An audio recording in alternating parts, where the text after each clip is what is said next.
The cat is out of the bag. We are living in a scientific world where secrets cannot be kept. And anyone, anytime, can pick up something which will short-circuit all the ancient religious techniques, yoga practice, meditation, etc., etc. This is all very embarrassing, but it will happen. Not for everybody, but for a lot of people. And they will see what all those sages and Buddhas and yogis and prophets saw in ancient times. And it will be very clear.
Experience is nothing other than becoming aware of your true physical relationship to the universe.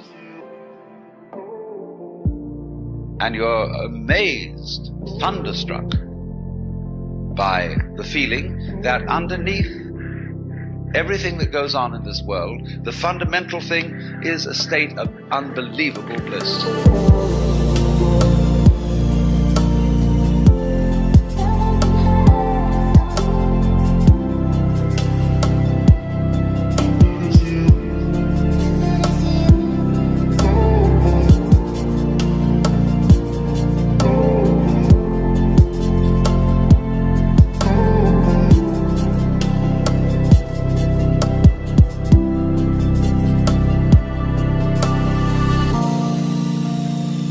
I'm referring to a kind of experience, a kind of, shall we say, state of consciousness, which seems to be as prevalent among human beings as measles.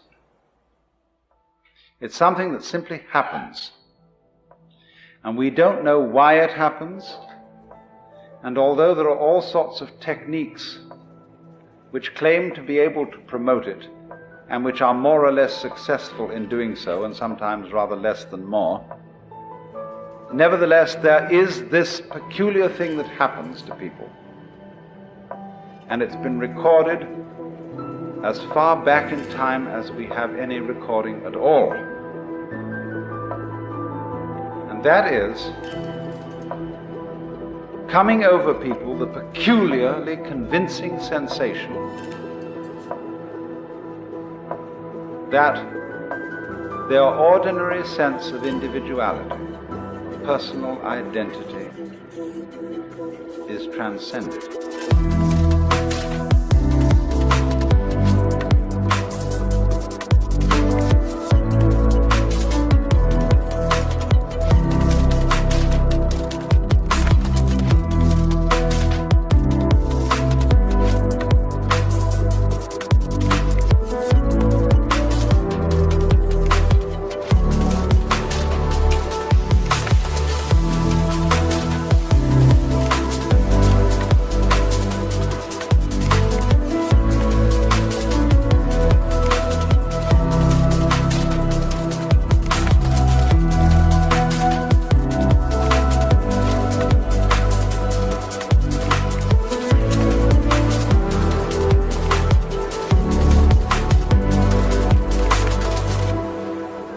And the individual suddenly feels an experience that actually it could be described from a number of quite different points of view.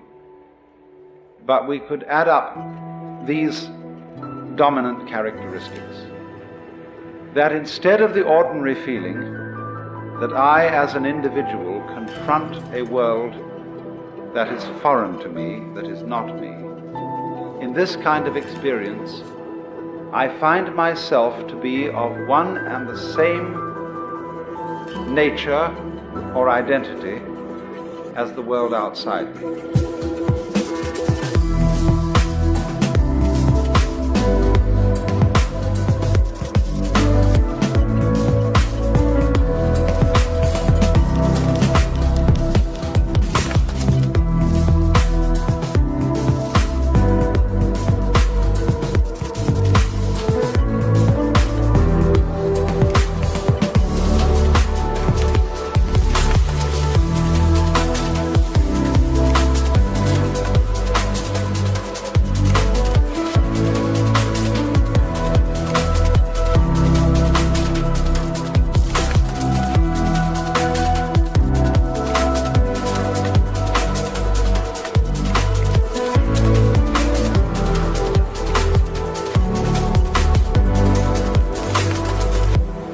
In other words, I suddenly feel no longer a stranger in the world, but as if the external world were my own body.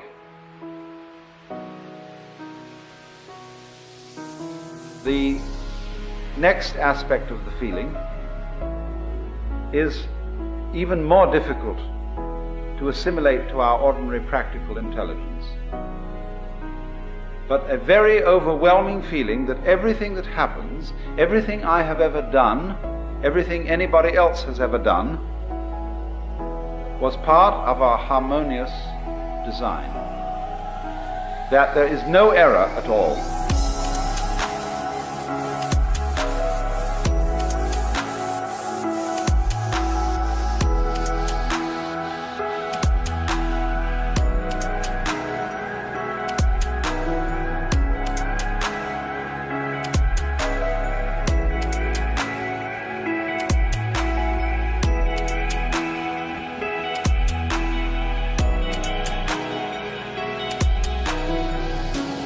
Now, you see, I'm not talking about a philosophy.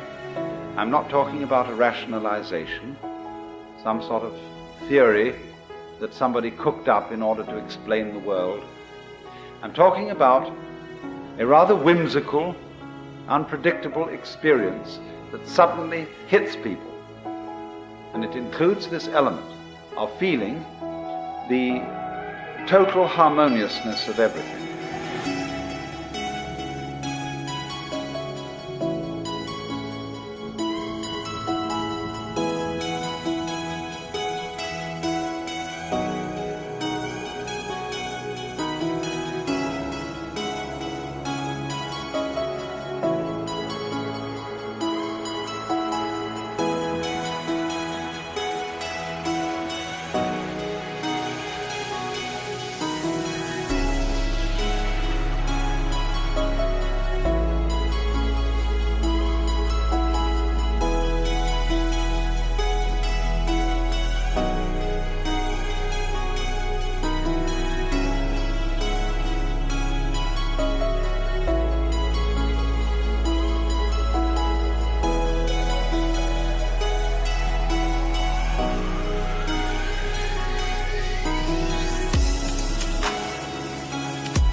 So this thing, the sensation of a kind of universal harmony cannot come to us when it is sought, when we look for it as something to be an escape from the way we actually feel or to compensate for the way we actually feel. It's a thing that comes out of the blue.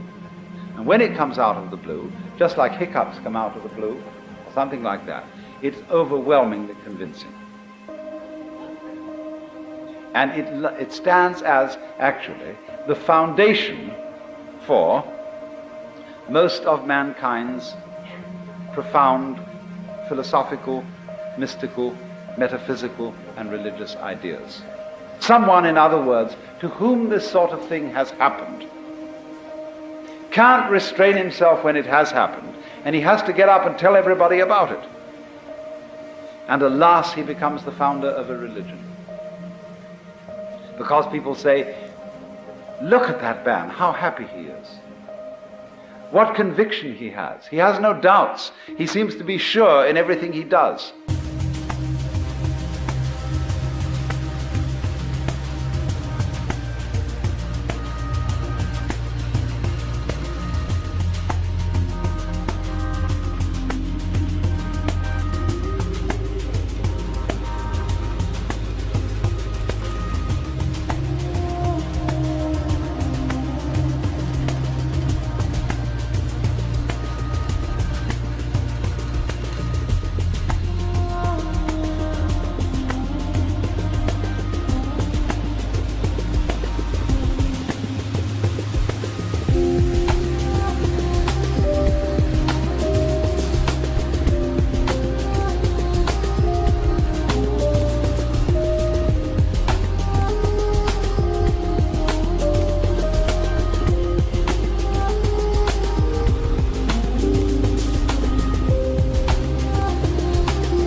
And so in the same way, when somebody has an experience of this kind, he just has to tell everybody about it. Because you see, he sees everybody around him looking dreadfully serious, looking as if they had a problem, looking as if the act of living were extremely difficult. But from his standpoint, the person who's had this experience, he feels that they look funny, that they don't understand, that there isn't any problem at all, that he has seen from where he stands, you see, that the meaning of being alive is just being alive. That is to say,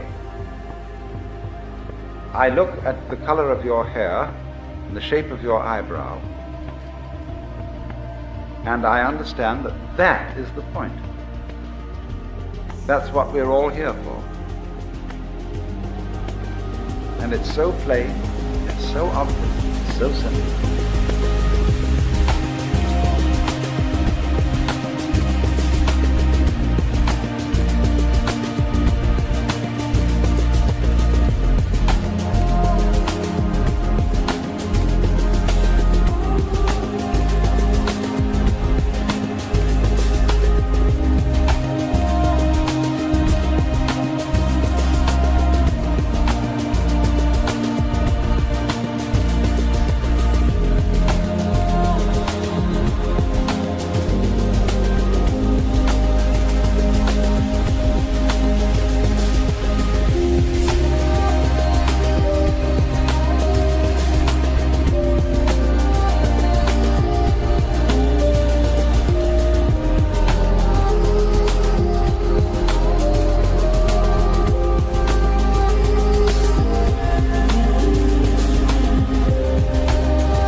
Yet here is everybody rushing around in a great panic, as if it were necessary for them to achieve something beyond all that. And the funny thing is, they're not quite sure what it is, but they are devilishly intent upon it, after that thing. And so, to the person in the state of consciousness, which I call mystical, that all seems very weird very absurd. But it's not something that you criticize in an unkindly way. You don't say, those damn fools, those idiots. You say, it's such a pity that they don't see it. Because although they are going around in this wildly ignorant pursuit, one of the funny things about it is that they don't realize that there is a dimension, a sense in which their pursuit is magnificent. In other words, the intensely serious preoccupations and anxieties of mankind appear from this standpoint. Not to be foolishness, but to be a kind of marvel. In the same way, perhaps, as you could say that the protective coloring of a butterfly, who has somehow contrived to make its wings look like enormous eyes, so that when a bird who is about to devour this beast is confronted by these staring eyes, the bird is a little hesitating, as when you stare at somebody, they're always taken a little bit aback. So the butterfly appears to stare at the bird. And perhaps you see this phenomenon of the marvelous staring wings of the butterfly is in some way a result of anxiety. The anxiety to survive, all the problems and struggles of natural selection. Nevertheless, in this intense struggle, we are unknowing poets.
Greatest ideas in the world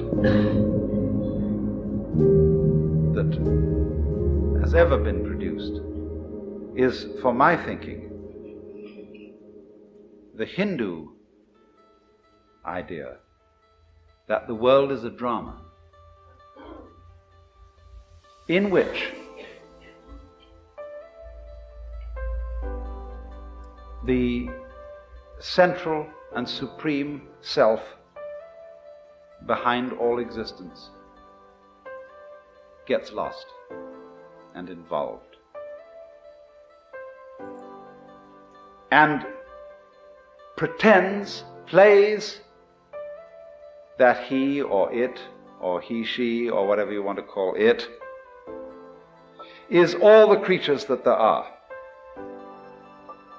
and gets totally involved. And thus, you see, the more involved,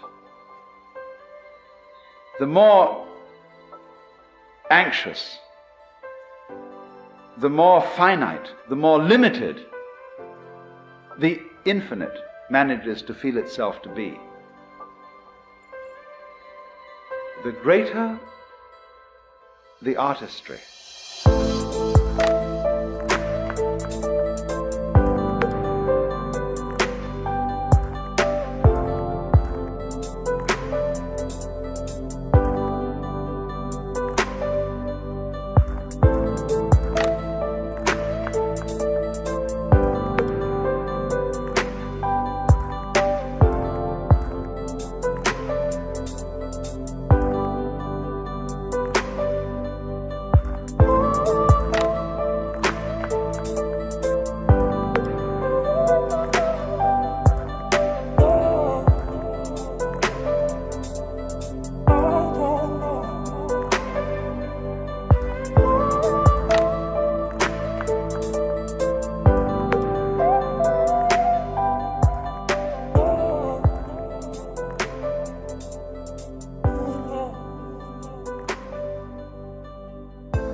the greater the depth of the illusion which is created. For you see, all art is in a way illusion. The art of the magician is the art of illusion, the art of misdirecting attention so that a magic seems to appear. And so in this way, the more there is anxiety, the more there is uncertainty,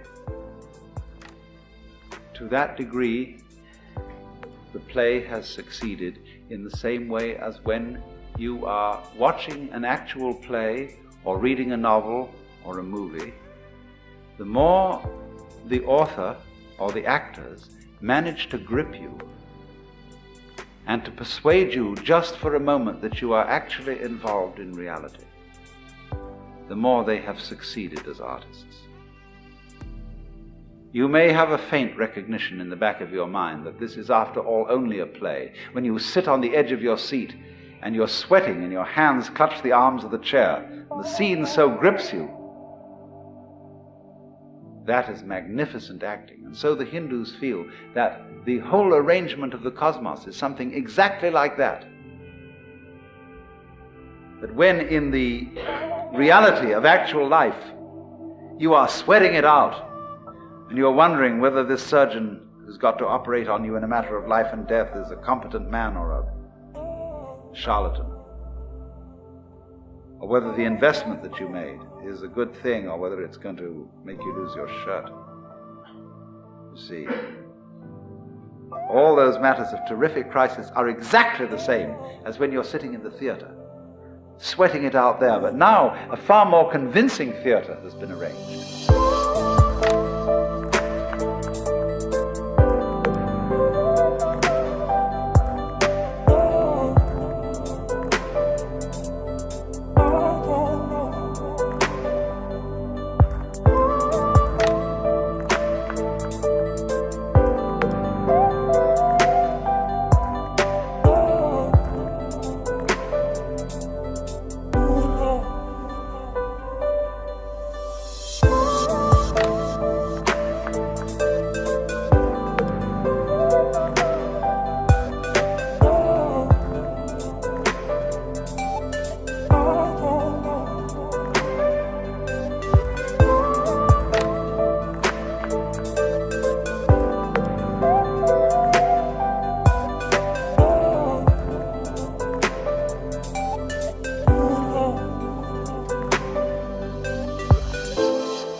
Because, as the Hindus would say, that in you which is it, the basis of you, the thing that is real in you and that connects you under the surface with every other being that is alive, this is the player of the parts. This is the maker of the illusion.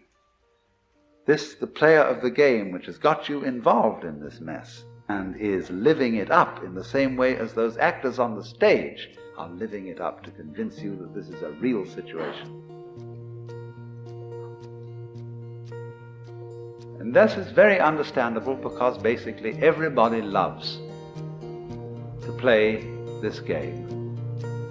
The game of hide and seek. The game of scaring oneself. Running up behind yourself in the dark and saying, "Boo!" All children like to do this. And this is the most human thing. That's why we go to the play, to the movie, why we read novels.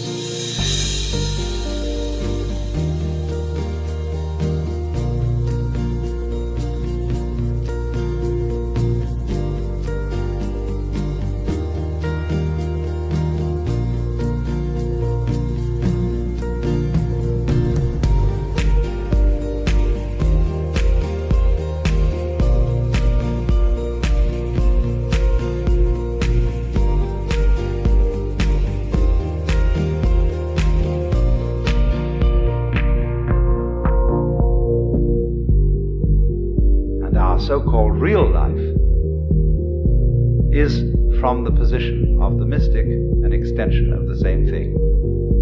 Because you see, he is the person who suddenly has realized that the game is a game.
See, if the game is hide and seek, or if the game is lost and found, everything to do with the hide side or the lost side is connected with where we as individuals feel lonely, impotent, put down, and so on. All the negative side of existence.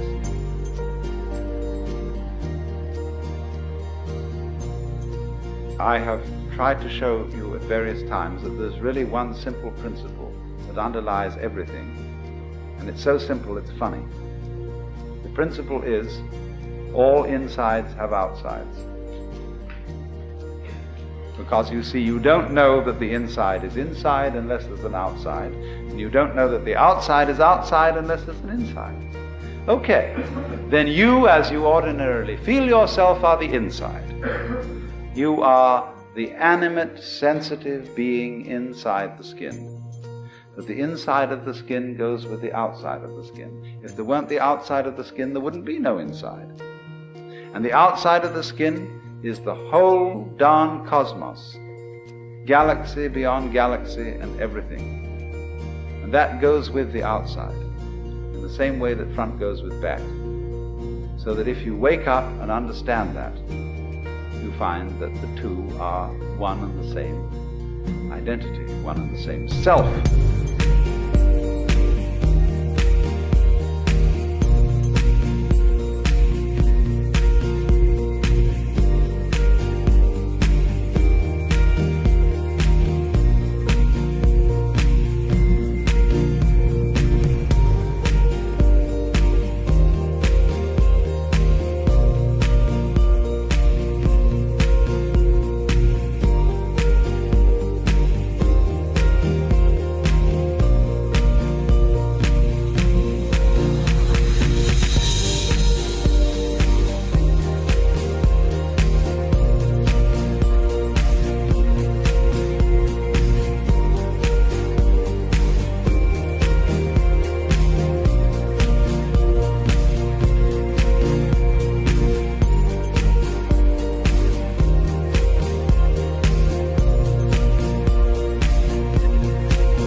If we go back, you see, to the experience that I described as mystical, we see that it is the vision, I tried to put it fumblingly in the sense of the rightness, the harmoniousness of everything that you are from one moment to another. That, in other words, human behavior, its ups and its downs, is no different in principle from the behavior of the clouds, or of the wind, or of dancing flames in the fireplace. As you watch the pattern of the dancing flames, they never do anything vulgar. Their artistry is always perfect. Ultimately, it is the same with human beings. We are just as much a part of the natural order as flames in the fire or stars in the sky.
But this is only apparent to the person who is honest in the sense in which I have spoken.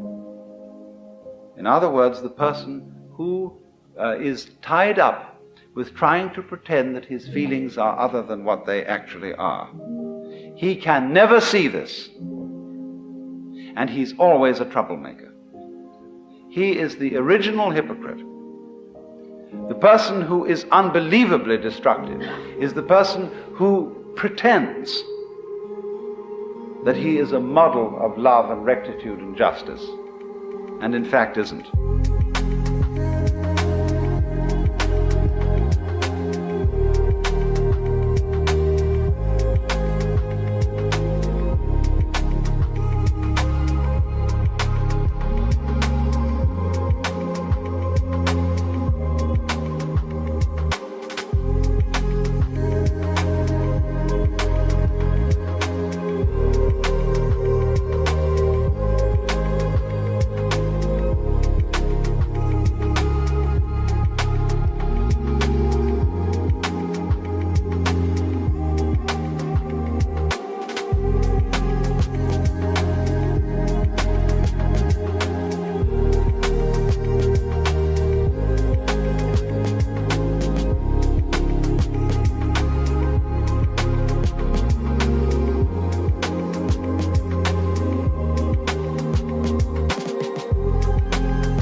Because you see, the moment you subscribe to the idea that your inner feeling should be commanded, you let yourself in completely for hypocrisy. If you see, you tell another person that you love them, because you know you're supposed to love them, and in fact in your heart you don't love them, you're a liar. And therefore, the more you insist on that lie, the more you feel it's your duty to make your feelings over and to love that other person, the more you get yourself deeper and deeper and deeper into trouble.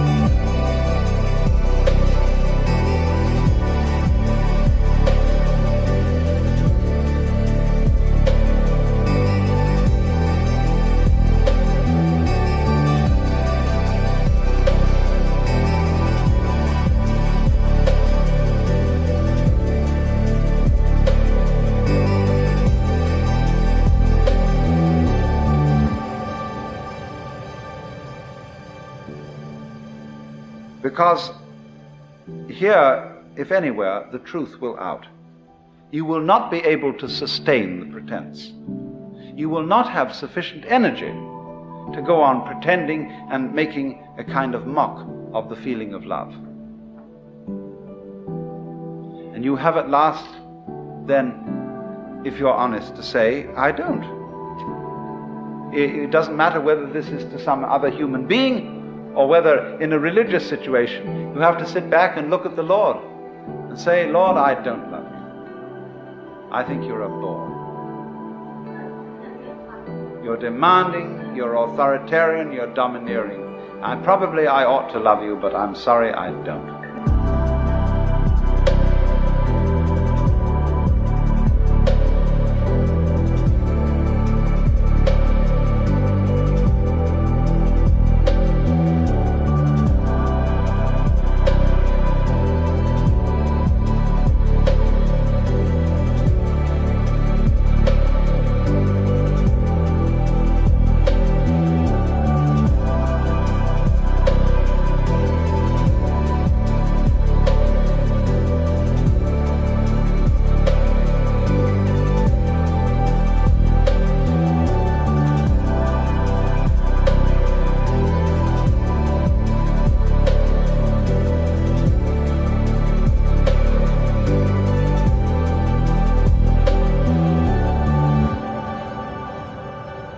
Now,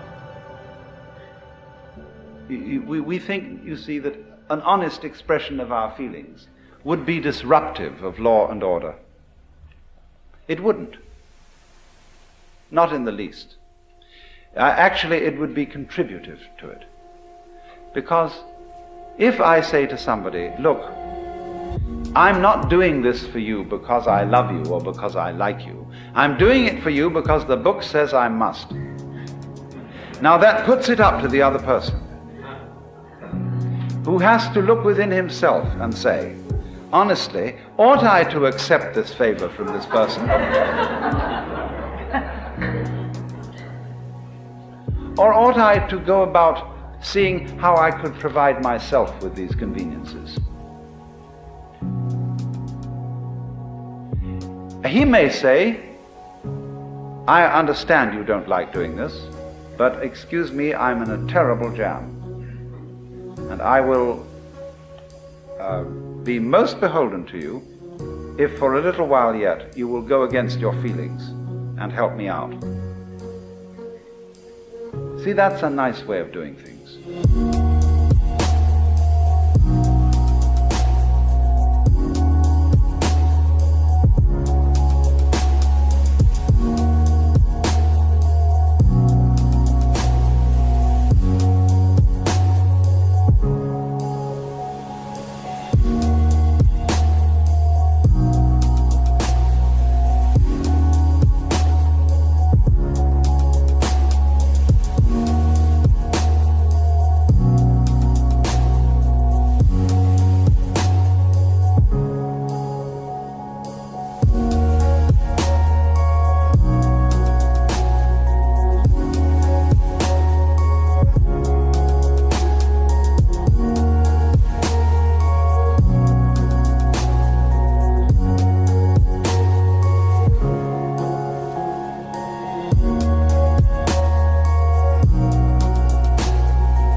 Real honesty is a genuine basis of morals.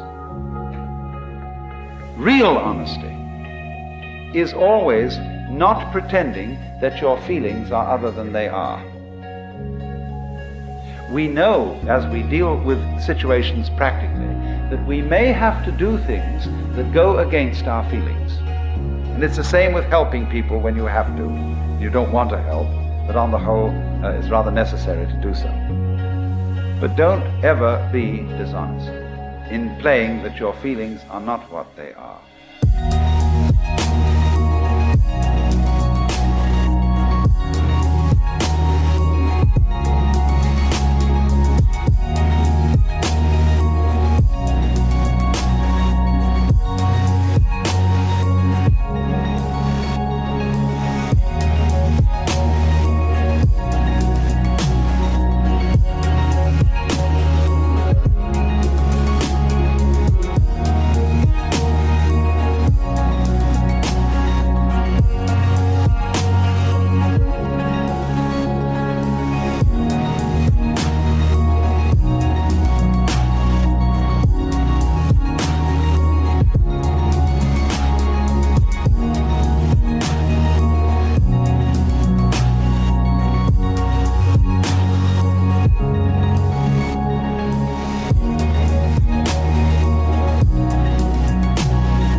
Incidentally, may I be so bold as to recommend a book? Memories, Dreams and Reflections by C.G. Jung. Jung's autobiography. The life story of a man who, in my opinion, was a superb human being in this particular sense of thoroughly knowing his own limitations and of having a certain humor about them. A man who understood how to integrate into his whole being the devil in himself and the monkey in himself.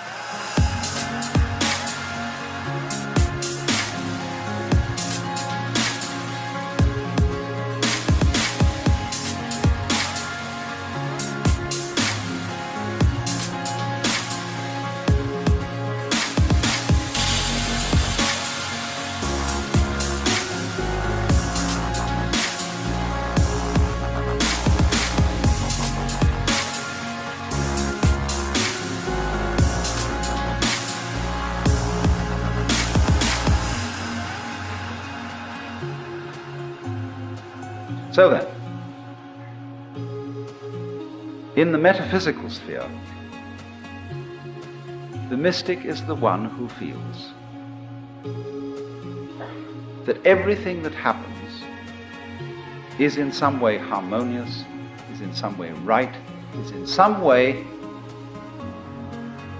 an integral part of the universe.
Now, when we transplant or translate that into the moral sphere, the sphere of human conduct, the equivalent is this: there are no wrong feelings.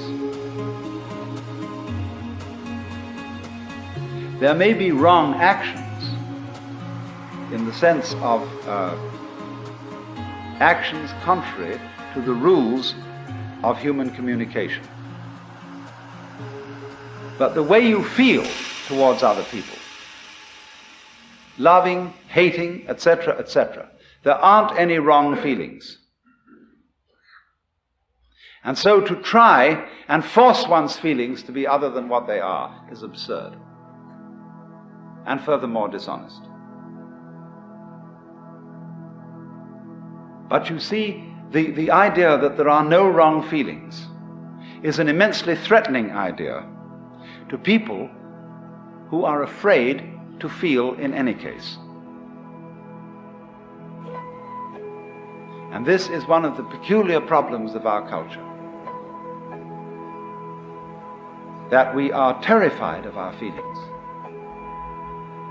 because they take off on their own. And we think that if we give them any scope, and if we don't immediately beat them down, they will lead us into all kinds of chaotic and destructive action. It's so funny that we, in our Western culture today, say that kind of thing. We who do more chaotic and reckless kind of action than anybody ever did. But if, for a change, we would allow our feelings and look upon their comings and goings as something as beautiful and as natural and necessary as changes in the weather, the going of night and day, and of the four seasons, we would be at peace with ourselves. Because what is problematic for Western man is not so much his struggles with other people and their needs and their problems as his struggle with his own feelings, with what he will allow himself to feel and what he won't allow himself to feel. He's ashamed to feel really profoundly sad, so much so that he could cry. It is not manly to cry. He is ashamed to loathe somebody, because you are not supposed to hate people. He's ashamed to be so overcome with the beauty of something, whether it be a natural landscape or a member of the opposite sex, that he goes out of his mind with this beauty. Because all that kind of thing is not being in control, old boy, not kind of having your hand on the wheel.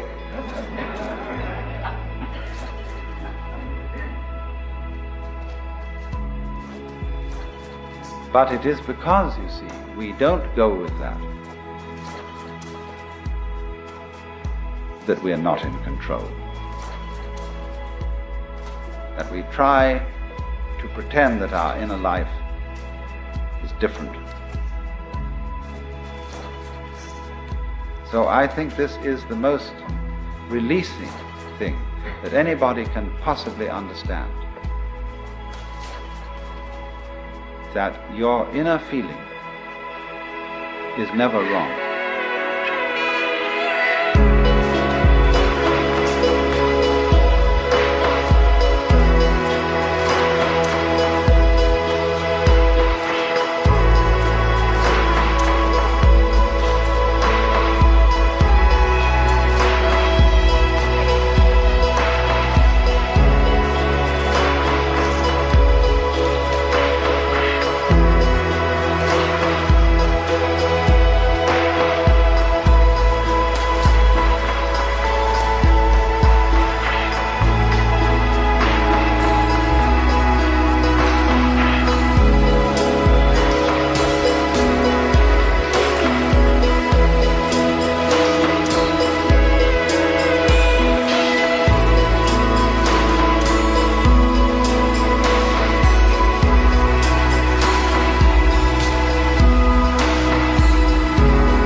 That's to say, what you feel. It's never wrong that you feel that way. It may not be a right guide to what you should do.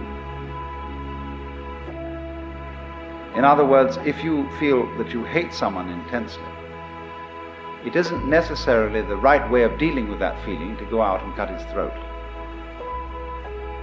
But it is right that you should have the feeling of hating, or of being sad, or of what? Frightened, terrified, whatever it is. For you see, when a person comes to himself, he comes to be one with his own feeling. And that is the only way of being in a position to control it. It is in exactly this way that the sailor always keeps the wind in his sails. Whether he wants to sail with the wind or whether he wants to sail against the wind, he always uses the wind. He never denies the wind. Well, and it's exactly that same sense that a person has to keep going with his own feeling. Whether he wants to act as the feeling obviously suggests or act in a different way, he has to keep the feeling with him, because that's his own essential self.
Sum up. What the mystic primarily feels is the divinity, the glory of whatever is. And when we apply that to the moral sphere, what is what one feels genuinely. And this must always be admitted, always allowed. It doesn't mean to say, let me emphasize this, it doesn't mean that we always are therefore compelled to act upon the basis of what we feel. That is to say, to kill the person we hate. Hatred does not necessarily lead to violence. It is unacknowledged hatred that leads to violence. Honest hatred can be expressed in much simpler ways.